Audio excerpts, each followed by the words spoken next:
Dün Somali hükümetinin bizden bir yardım talebi oldu. Özellikle ağır olan hastaları Türkiye'ye götürüp Türkiye'de tedavi etmek yönünde bir talepleri oldu. shalay yaa xukuumadda federaalka Soomaaliya waxay noo soo gudbisay dalab ah inaan ka geysano kaalin khaasatan dhaawacyada halista ah ama kuwa ugu culus in dibadda loo qaado.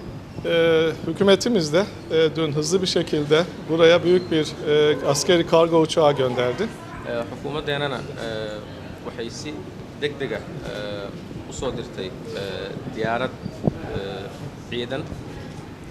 Uçakla birlikte büyük oranda tıbbi malzeme nakledildi. Diyaaraddu sidoo kale waxay keentay qalab caafimaad oo aad u badan. Ayrıca bu tür durumlarda ihtiyaç duyulan doktorlarımız buraya geldiler.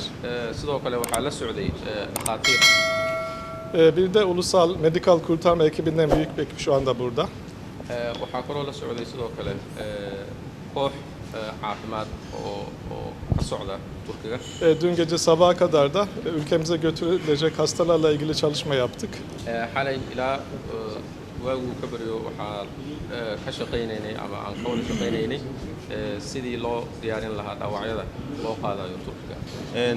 Dadka meesha ku dhintay Soomaalida haddii laga rabo waxaa ku jirtay laba qof oo Turkiya injineer ah oo jidka xamar iyo afgooy dhisay eegana Ilaahay u naxariisto eega naftooda waxay u socdeen caawinaan ummadda Soomaaliyeed iyo shaqooda waajibkoodii gudanayeen eegana Ilaahay u naxariisto sidoo kale waxaan rabaa dowladda Turkiga halkan ugu mahadceliyo saa u jeedaan diyaaraddaas weyn ay soo direen iyo dhakhaatiirta qaarna halkaan ay ku hari doontaa oo waxay caawi doonaan dadka waddanka lagu daaweynayo qaarna diyaaradii la noqon doona hadduu Ilaahay yiraahdo dadka dhaawacay qaadi doonaan biidnillaahi kariim.